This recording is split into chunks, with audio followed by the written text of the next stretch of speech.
The Alaska Republican Party presents this Republican Lieutenant Governor Candidates Forum, recorded May 3, 2014 at Centennial Hall in Juneau. Benjamin Brown of the Capital City Republicans moderates this forum. Good. Well, with that then, I would like to go ahead and begin the 2014 Lieutenant Governor Candidates Forum. This is going to be a very similar format to yesterday.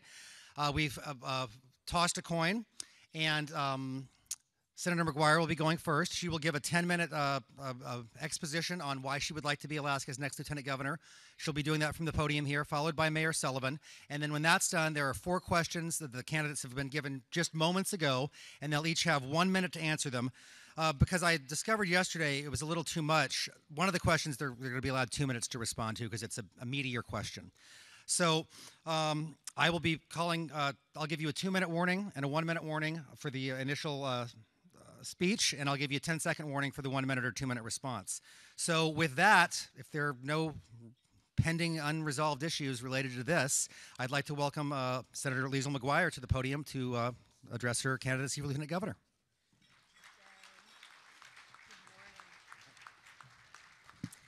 Thank you, Ben. Let's give a round of applause for Ben and all that he gives back to us as a community member. He's incredible. It's not easy to moderate these things with humor and patience, and he does it. The first thing that I want to do before I start is I want to give a thanks to the Capital City Women's Republican Group. I'd like to ask Paulette and all of her team of women Republicans to please stand up, and let's give them a round of applause for 2 reasons. For all they do here, this is an incredible convention to put on, the time, the effort, the class that they've done it with. And the second, as a lawmaker, I want to say thank you to them for 14 years of welcoming myself and all of our families here to this great capital city. Please have them stand and give a round of applause.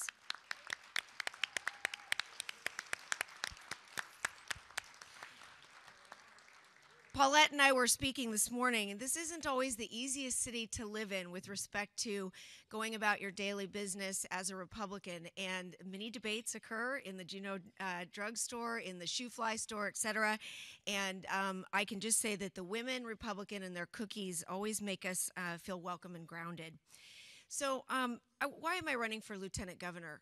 The start of it is I'm a lifelong Alaskan, a mother who is committed to the future of the state, that truly believes that our very best days are yet to come. And that might sound surprising to some of you, considering those who have lived here through the boom of the Trans-Alaska Pipeline. I did too. I was one of those lucky kids that got to see Alaska prior to that boom. Got to watch a brand new school be built that I attended, Bayshore Elementary, that my son now attends. Got to see the roads paved that lead up to my house. Families that I lived around went off well water, and we all went on sewer, and prosperity soared. Many of us have believed, as we look forward to the future, that those best days are behind us and that Alaska is sort of in a holding pattern, in a harvest mode. Part of the reason that I worked so hard on the overturn of ACEs and to bring back a competitive oil system here in the state of Alaska is that I know, according to the U.S. Geological Survey, there are another 1.5 Prudhoe Bays waiting to be explored and developed. And with the defeat of Proposition 1, we're going to be able to see a next chapter for Alaska. The other part of that is certainly the Arctic, and I co-chair the Alaska Arctic Policy Commission. Many of you know that right now. In every room, in every forum that I'm in, I ask family members to go home and take a look on a map at the Arctic and where Alaska sits. As Lieutenant Governor, Meade Treadwell has taken an exceptional role leading Alaska in the Arctic. And why he's done that is so important, because Alaska has an opportunity as a second leg beyond that development of our oil economy, a second leg in the Arctic to grow a new economy, one that my generation and the generation of my 4 sons will hopefully have the opportunity to benefit from. The Chukchi and the Beaufort, as we know, have known oil and gas reserves that exceed any other place on the planet. The Burger Field alone has the potential to bring in 1 million new barrels a day back into that Trans-Alaska Pipeline. Important in that, yesterday the debate, the U.S. Senate debate, is getting the federal government out of our backyard and allowing us to develop those natural resources. So as Lieutenant Governor, I look forward to working with whomever is joining Lisa, joining Dawn at the team at the federal level to help move Alaska forward. The third part of moving forward is certainly the commercialization of our North Slope gas. A proven success that I have had, and part of what I want to talk about, why I am the person to pick for Lieutenant Governor over my friend Dan, who I think has done an exceptional job at the local level, is a proven track record of working on statewide issues and state policies over 14 years alongside this governor that have effectively turned around the economy. The first place that you can look is my Senate Bill 309 in Cook Inlet. That's my community of Anchorage. Just 5 years ago, there were predictions of rolling blackouts, and many, including my opponent, were asking for imports from Indonesia, a politically unstable country with religious ties to Islam. We were able to institute a tax policy, one that is now embedded in Senate Bill 21, and hopefully will turn around the North Slope, that has now created a renaissance. And I want to bring that leadership, I want to bring what I've been able to do as a policymaker in Cook Inlet to the rest of the state. Car dealerships are reporting there, as you heard Ralph Seekins yesterday, that when he started out in Fairbanks, it was difficult just to get a dealership going. Car dealerships in the Nikiski area are reporting a 40% increase in their business as a result of the success in Cook Inlet. So those are just three main areas that I have my eye on as Lieutenant Governor. And why is that important to talk about before I get into the duties of Lieutenant Governor? Because you're electing someone to be a partner in the executive branch. And there are only two people there, along with their cabinet. The executive branch in the state of Alaska, by our Constitution, is one of the most powerful executive branches in the nation. We have a more modern Constitution and one that was crafted while the territorial legislature was overtaken by many members from the lower 48. And so there was a fear that Alaskans wouldn't be there to rule. So it's important that you know what are the philosophies, what are the things that ground your Lieutenant Governor. You heard Sean Parnell yesterday in his speech about what he's accomplished over his term. And it was a reflection point for me as a state senator, as the Rules Chairman right now, and as someone who has served along Sean since 2008, to realize that every single one of the principles that he articulated and the successes I had some role in.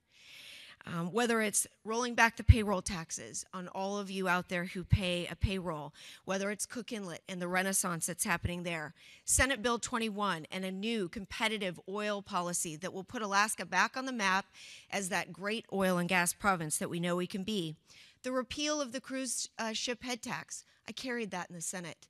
Rolling back that $50 head tax that was placed on the ballot through an initiative that was placing Alaska in a perilous position to recruit and retain that cruise ship passenger income that is so critical to places, particularly southeast Alaska, but now growing into southwest, into Anchorage.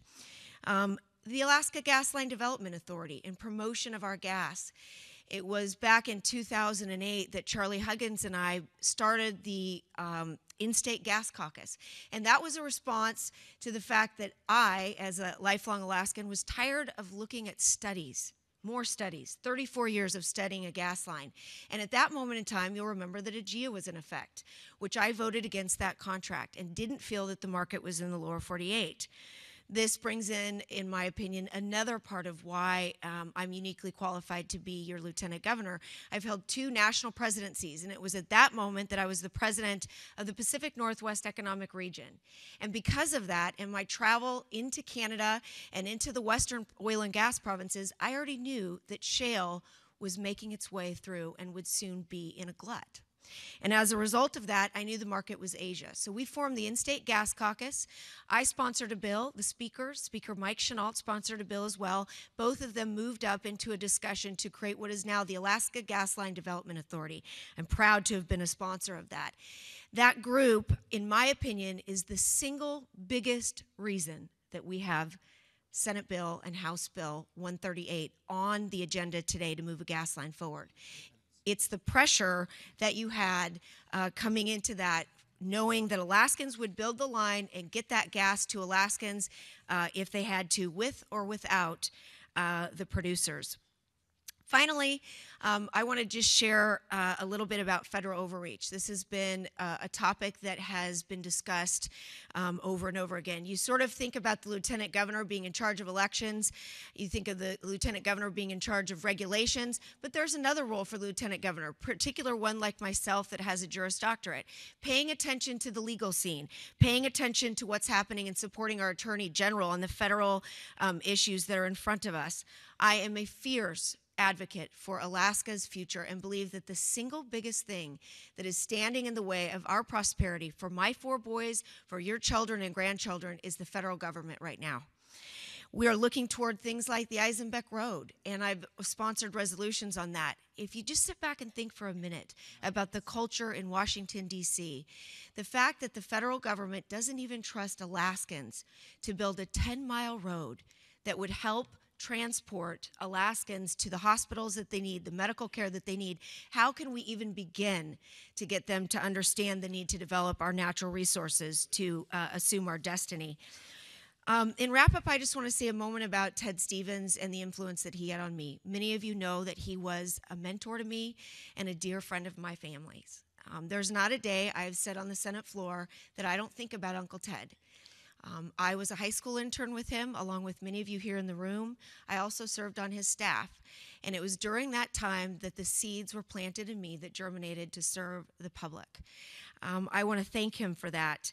As recent as 2007, when I was looking at the in-state gas pipeline and those issues, it was Uncle Ted that I reached out to. And I want to share a story with you about that man that people may not realize. Ted was known for hustling and bustling and always being at the forefront of committee hearings. And I placed a phone call to Ted and said, Ted, we've got this bill to create an in-state gas pipeline. I need you to call in and testify. It would have been 9 p.m. there in Washington, D.C., and Ted waited in his office and brought in former Governor Bill Sheffield. They called into the Senate Resources Committee and testified on the value of that. And so I look up to Ted. I say thank you to him for all that he's done. He continues to guide me and our future generation, and I look forward to having more conversations with you about my candidacy. Thank you. Thank you, Senator McGuire. And now, Mayor Sullivan, if you'd like to give us an opening statement about your candidacy for Lieutenant Governor.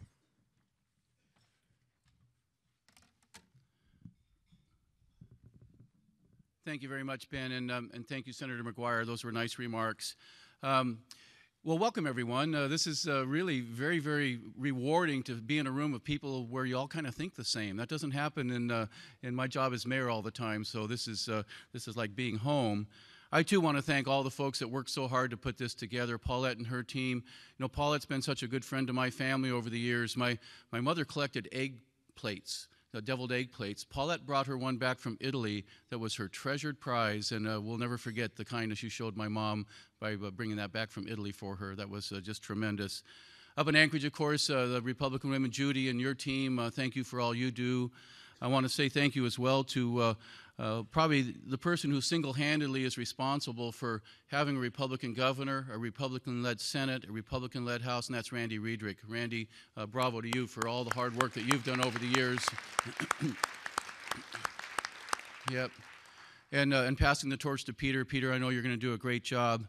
And to all your delegates, I mean, you're the reason that we've been successful getting the conservative message out through every corner of the state. So I appreciate all the hard work that you do.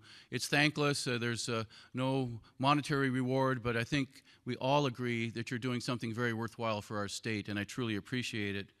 I also want to give a shout out to my sister Colleen is here. On my 8th birthday, she was born. That was my birthday present. Best present a guy could ever have. Yep. Yeah, and also final shout out to Ken and Myrna Maynard are here, and they've been really a big help on my campaign and just great friends over the years. So thank you, Ken and Myrna, for all you've done for me. Thank you. So yeah, give them a round. Well, I know most of you, but quite frankly, I've met some new faces over the last day or two, and I just wanted to give you just a little background for those of you that don't know me. I am the original Dan Sullivan. I'm a lifelong 4th-generation Alaskan. My family's been here for over 120 years, and You know, they came up many, many decades ago looking for gold, and I'm not sure if they found any, but they found something even better, an incredible, incredible place to live and raise families. You know, I met a young lady yesterday from Dai, and my grandfather Harvey and his 4 brothers launched from Dai up the Chilkoot Pass, and they were there in 1898 when there was this mighty avalanche that killed a lot of folks, and they were there digging folks out, and my grandfather Harvey was digging out one of the guys and saved his life, but in the course of doing it, he creased him across the forehead with his shovel, a mighty cleave. And, you know, the guy was carried off, never to be seen again. But many years later, my grandfather was in San Francisco in a hotel, and he sees this guy at the hotel bar with a big old scar across his forehead, and he had an inkling that looks familiar. And he goes up to the guy and says, "Were you born that ugly, or did something happen to you?" And the guy jumps up, and there's a fight about to ensue, and he goes, "1898, Chilkoot Pass." And he goes, "Yeah, how do you know?" "I'm the guy that dug you out." And my grandfather could never spend another dime in San Francisco for the rest of his trip. This guy was so grateful. Yep, absolutely.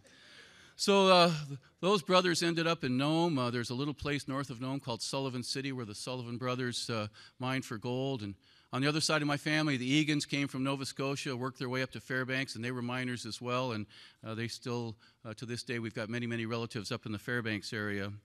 My grandfather on my dad's side settled in Valdez, where my dad, George Sullivan, was born. And my granddad was the U.S. Marshal there. It was just really the start of public service of the Sullivan family. His wife, my grandmother Viola, was the first woman mayor in Alaska history. She was the mayor of Valdez in the early 1930s. And that just public service just runs in the family. My dad ended up being on the city councils of Fairbanks, Anchorage, served in the state legislature, and 14 years as mayor of Anchorage. My first year of life, my dad was also a U.S. Marshal, deputy marshal up in Nenana. My mom was the U.S. Commissioner, which meant that he would arrest him, she would try him. The Sullivans knew how to do justice back in the day, I tell you. So, well, I moved down to Anchorage in '59, been there ever since, and you know, one of the things that I learned really early that when you come from a large family, and you know, my mom, after several children, didn't work. She worked raising the family. That if you wanted anything extra in life, you had to work for it. And my first job, I was 8 years old, selling newspapers up and down 4th and 5th Avenue. 10 cents a paper, you got to keep 3 cents. You sold 20 papers, that's 60 cents in your pocket, and that meant 2 5-cent candy bars and 50 cents in the piggy bank. And I've been working hard ever since. It's I drive my wife crazy. She wants to go do things, and it's like, I got more to do, honey. I got work to do. She's retiring as a teacher this year. In fact, of all my accomplishments, meeting and marrying my wife, Lynette, who some of you know is really the hallmark of my life and career, and the beautiful daughter, Jennifer, that we have. She just got married recently, and it's just, I'm truly, truly blessed. I married one of God's angels on earth, and I just, so, yeah, those of you that know her. So anyway, I've been working really hard trying to follow in those public service footsteps. I served 9 years on the Anchorage Assembly, served as chair, and for the last 5 years as mayor of the largest city. 42% of the population lives in Anchorage now. 300,000 plus people. It's amazing from what we saw when we moved down from Fairbanks in 1959 to today. We're a thriving metropolis, but I think an even better city than ever before. I consider myself as mayor when I came into office, I am the anti-baggage. I'm the anti-baggage. The junior senator left Anchorage in a big, big mess, and we've been working really hard for the last 5 years. We've straightened out the financial distress he left us in. He basically had raided the reserves of the city to pay for operating expenses, and when we came in, we immediately had to go into action because otherwise we'd be in deficit year after year. We've reformed, we've reorganized, we've brought in modern measures, we've been frugal, we've said no, we've done everything that it takes, as you would as a CEO, to bring our business back to where it should be, which is you balance your budgets and you don't go into your savings account to do it. You know, it's been one of those things where the rewards are coming, and when you get recognized from other places, that's when you know you're on the right track. We've had 5 straight years of budget surpluses, and it's not because oil prices were high, it's because we've managed well. Yeah. We were just awarded by Standard & Poor's a AAA bond rating, the only city in the history of Alaska to ever get a AAA bond rating. Standard & Poor's rates about 4,000 cities. Only 300 or so have a AAA. Anchorage is one of them. I'm really proud of that. It's just incredible. And then, some of the other things we've had to clean up, the Port of Anchorage expansion project. I mean, this is the Port of Alaska. 90% of all the goods come through that port. What you see on your shelves throughout Alaska comes through the Port of Anchorage. We've worked the last several years. We've got that project turned around, redesigned, scaled down. We've kicked the federal government out of the project. We're going to be managing it from now on. Absolutely. And, when I came into office, I said, we're going to find a brighter energy future. My energy task force took the lead in looking at why is production down in Cook Inlet? How did we go from the cheapest gas in the nation to the most expensive gas literally overnight? With obviously the help of Lesil and Senator Wagner, who was the prime sponsor on Senate Bill 309, HB 280 by Representative Hawker.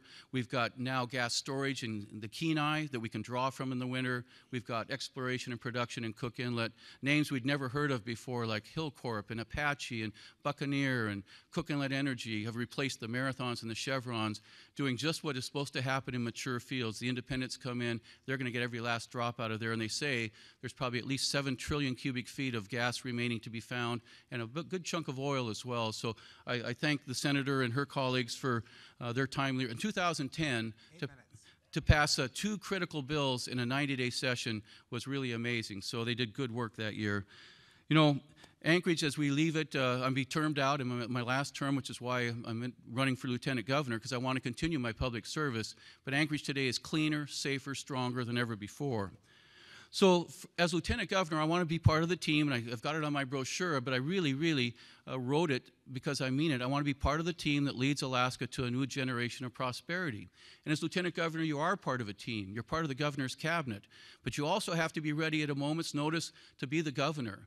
And quite frankly, as I look, both on the Democrat and the independent side and with my dear opponent here, I'm the only one with top-level CEO experience both in the private sector and the public sector who could hit the ground running if it ever became necessary to serve as governor. But that not happening, I want to be part of the team with Governor Parnell. I think I have an awful lot to offer. I want to work with him on education reform and other issues. And, I just really, I don't make campaign promises very often, but I'll make one promise. I will work hard every single day to make the Great Land an even greater place to live and raise a family. And I want all of you, if you're interested or able to help the campaign, it's dansullivanforalaska.com.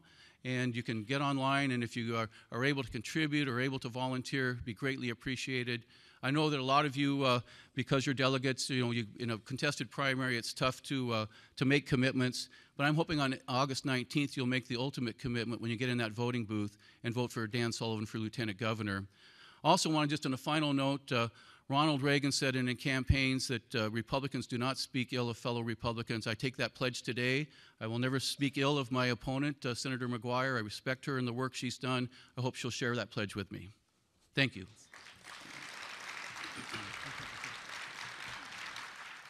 Thank you very much, Mayor Sullivan, for those words. So this microphone should be live. Check, check. No, you're just going to pass it back and forth. And now we have 4 questions, which you have had a brief moment to look at. I don't want to give anyone in the audience false hope. I would say fill out one of these cards, but we're going to run out of time. So I'm going to ask them the 4 preordained questions. They're going to be here today, and you can grab them and pigeonhole them one-on-one with your particularly difficult question that you want to hear answered, because we have to vacate and reset the room and all that. So, Senator McGuire, you will go first for this question, and that question would be, of previous Alaska lieutenant governors of whose career you are aware, who strikes you as the most outstanding Alaska lieutenant governor? I have to pick 3 because 2 of the great ones are here in the room. Lauren Lehman, and I want to thank him in particular for what he started with getting more Alaskans involved in the election process. I want to say a special thanks to Meade Treadwell for what he's done to become truly a Secretary of State, an ambassador for Alaska on the Arctic and other issues, and Red Boucher. Red Boucher was one of the people that was an early mentor that got me into office, and I think he was truly the people's lieutenant governor. Thank you. And Mayor Sullivan, the same question. Previous lieutenant governors of whose career you're aware, who strikes you as the most outstanding? Well, along with Senator McGuire, you always, when you got 2 people in the room who are either serving or have served, you're my favorites. You really are. Yeah, I love you guys. Well, and I could hardly argue with Red Boucher. Red was a dear family friend. You know, back in the days when he was running the Fairbanks Gold Panners, we got to know Red really well. And when he was in the State House, I got to interact with him. He was on the Anchorage Assembly, and what a great, great guy. And also, I would give kudos to Governor Parnell. As Lieutenant Governor, he was prepared to step in and be governor when Governor Palin left. And quite frankly, he stepped in and immediately was effective. So I'm up to 4. No, that's you both did that in less than 1 minute, so I think that's admirable because we're making up that time deficit already. I love that. No, Mayor Sullivan, you can answer this next question first, if you would, please, and then Senator McGuire, you'll have a chance afterwards. And that question would be, in addition to the existing list of duties that the Lieutenant Governor has, do you have any special plans for your time in office if elected? Mayor Sullivan. Yes, thank you. Well, as I mentioned, the Lieutenant Governor is part of the Governor's cabinet, and I'm hoping that I could work with the Governor and really focus on a couple issues that are very, very important to me. First and foremost is education reform. You know, as mayor, I've dipped my toe into the water of education reform, and a lot of folks think there should be this firewall between mayors and school districts, but I disagree. When I first got on the Assembly, I watched the school district budget cross the $400 million mark. 9 years later, it crossed the $800 million mark, and there was no marked improvement in student performance, nor any increase in student enrollment. So I held an education summit, and we looked at what are the challenges, why are we not literally at the top of the list in student performance in Alaska. And what we discovered was that, A, Alaska sets the 5th lowest bar in the nation for what we consider to be proficient. 10 seconds. And you've got Alaska last in the nation in 4th grade reading. That's unacceptable. So I want to be the education advocate. And also, as the Senator mentioned, the Lieutenant Governor is the ambassador for the state. I'll crisscross this state and the country championing Alaskan issues. Thank you, Mayor. Thank you. Well, there are a couple of really important things that are coming up. Alaska's sesquicentennial, the purchase of Alaska in 1867, is a great time for us to all reflect on our values as a state and where we're headed. So I look forward to championing that. The Lieutenant Governor is in charge of the Historical Commission, and that's an important part of it.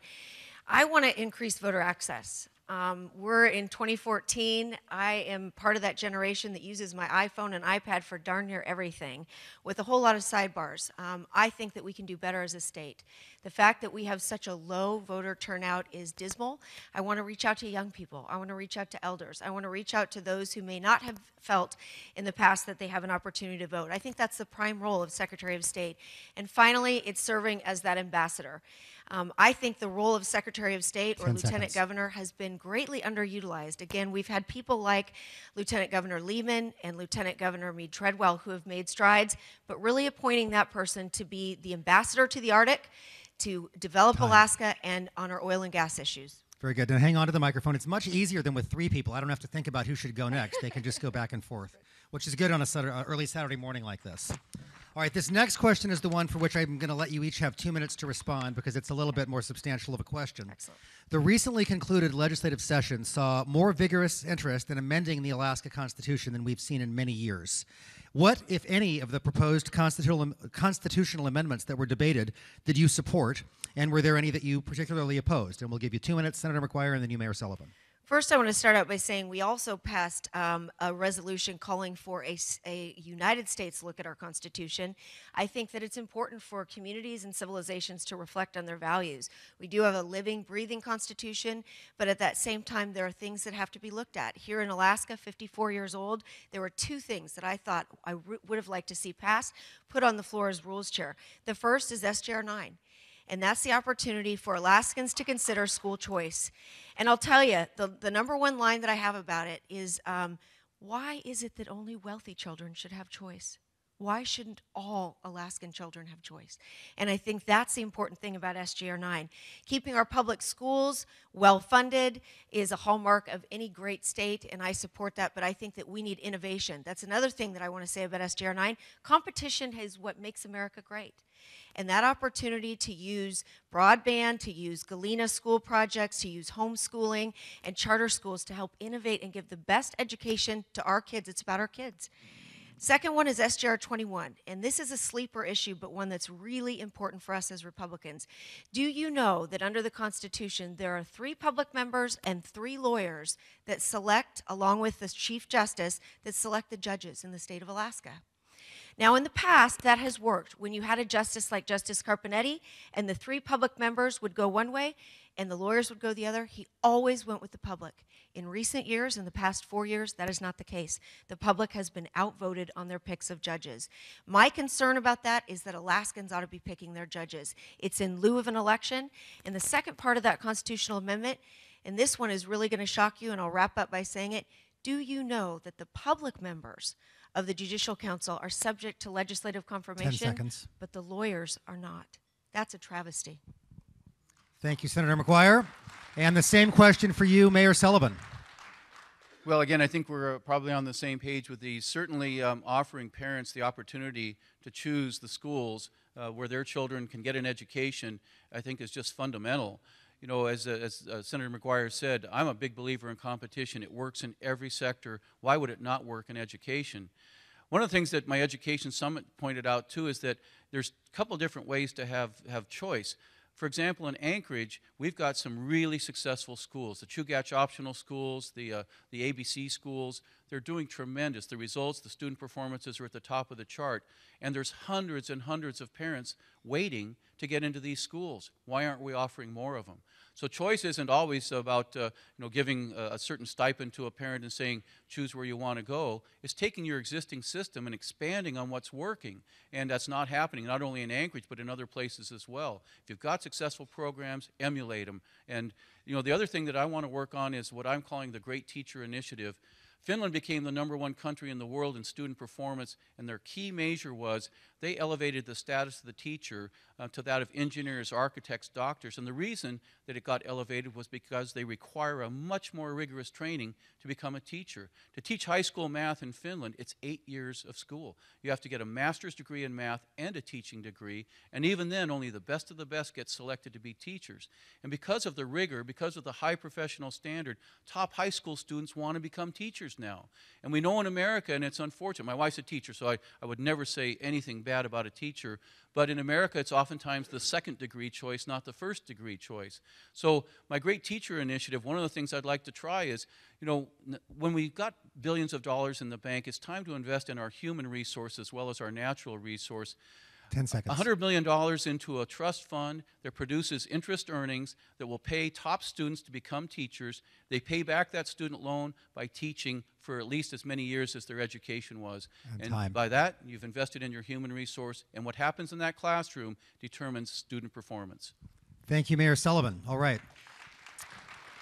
And the final of our preordained questions, and my thought is this, because we're not going to have time for questions from the floor. Once you've each answered this, I'll give you a minute each to wrap up, and then we'll be pretty close to on time and under budget, and I'm going to call that good for a Saturday morning, as I said. So, last question. What are your thoughts about the historic House of Wickersham? Are you ready to live in this historic building? And for those of you who don't know, Senator Dennis Egan proposed that at the end of this last legislative session, that there be a designated residence here in the capital city.